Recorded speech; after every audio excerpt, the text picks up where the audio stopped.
আজ আপনাদের জন্য নিয়ে চলে এসেছি spicy brinjal with Thai red curry. Thai red curry বানানোর জন্য আমি ফার্স্টে রেড বেল পেপারকে জুলিয়ান করে কেটে হাফ করে নিচ্ছি। ইয়েলো বেল পেপারকেও আমি জুলিয়ান করে কেটে হাফ করে নিচ্ছি।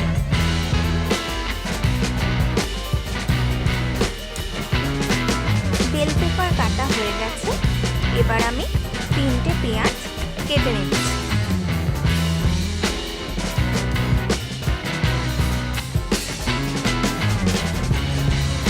একটা বিগ সাইজের গাজর নিয়ে নিয়েছি, এবার সেটাকে রাউন্ড শেপে কেটে নেব। গাজরটাকে কিন্তু জুলিয়ান করে কাটবো। নেক্সট ইনগ্রিডিয়েন্ট হলো বেবিকর্ন। বেবিকর্নটাকে এইভাবে কেটে নিচ্ছি।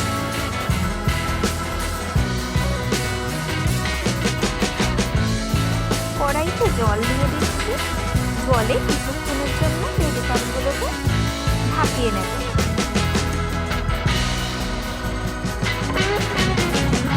বেবিকর্নগুলো রেডি হয়ে গেছে, এবার তুলে নিচ্ছি।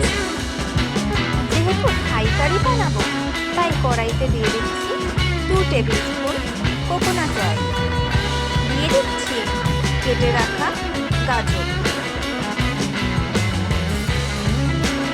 গাজরটাকে একটু ভেজে নিচ্ছি। এবার দিয়ে দেব কেটে রাখা পেঁয়াজ।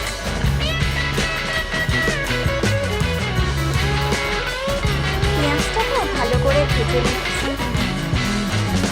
পেঁয়াজ ভাজা হয়ে গেছে, এবার দিয়ে দিচ্ছি 1 টেবিল স্পুন মতো গার্লিক পেস্ট।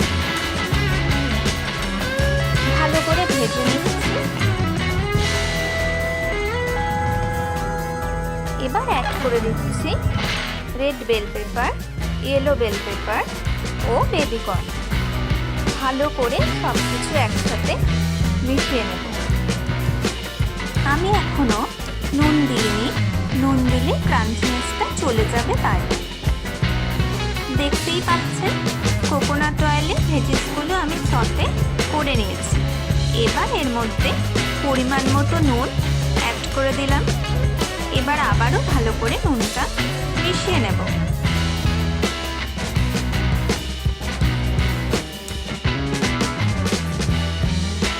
এইবার আমি ভেজিসে রেড থাই পেস্টটা অ্যাড করে দিচ্ছি।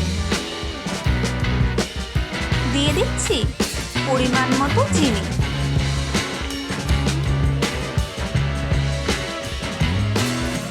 ভালো করে মিক্স করে নিচ্ছি। এটার যেই তেল ছেড়ে আসবে সেই আমি কোকোনাট মিল্কটা অ্যাড করে দেব।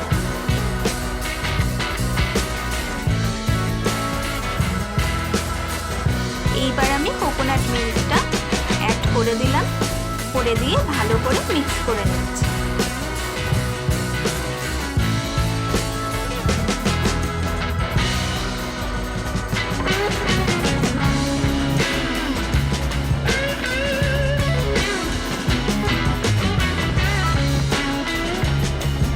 মিল্ক অ্যাড করার পর কিছুক্ষণের জন্য এটাকে ঢাকা দিয়ে দেব। এবার রেড থাই কারিতে অ্যাড করে দিচ্ছি মিক্সড হার্বস। এটা এক্সট্রা ফ্লেভার অ্যাড করে দেবে আমাদের রেড থাই কারিতে।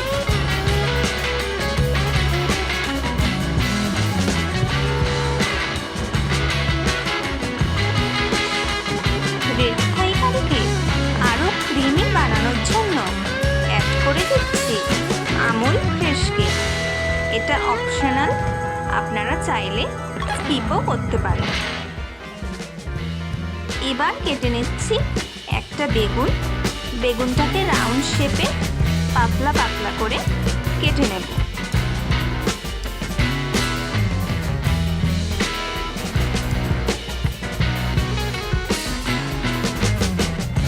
একটা বলে পরিমাণ মতো ময়দা নিয়ে নিচ্ছি। ময়দার হাফ পরিমাণ বেসন, 1 পিঞ্চ বেকিং সোডা এবং নারকেল পাউডার। আর দিয়ে দিচ্ছি একটু সুগার ফ্রি। তার সাথেই অ্যাড করে দিচ্ছি পরিমাণ মতো নুন, দিয়ে দিচ্ছি লাল লঙ্কা গুঁড়ো, অ্যাড করে দিচ্ছি 1 table spoon edible coconut oil. এবার সব কিছু খুব ভালো করে মিশিয়ে নিচ্ছি। অ্যাড করে দিচ্ছি পরিমাণ মতো জল। একটা থিক ব্যাটার তৈরি করে নেব।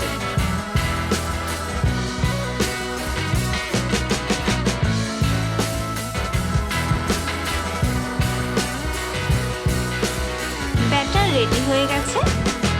এবার কড়াই গরম করতে বসিয়ে দিচ্ছি। দিয়ে দিচ্ছি রাইস ব্র্যান অয়েল। এবার একে একে থাই পদ্ধতিতে তৈরি ব্যাটারে বেগুনগুলো চুবিয়ে তেলে দিয়ে দিচ্ছি।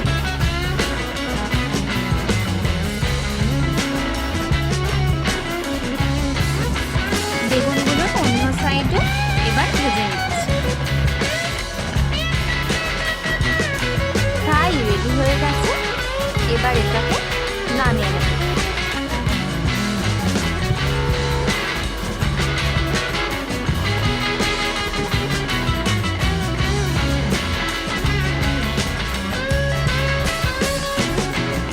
এবার প্লেটিং করে নিচ্ছি।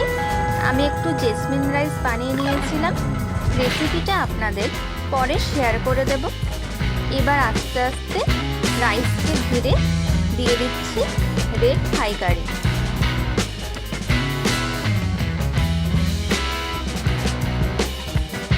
এখন প্লেট করে দিচ্ছি থাই পদ্ধতিতে বানানো স্পাইসি ব্রিঞ্জাল। এই থাই প্ল্যাটার খেলে আপনাদের মুখে থাই ফ্লেভারের ব্লাস্ট হবে, সে বিষয়ে কোনো সন্দেহ নেই।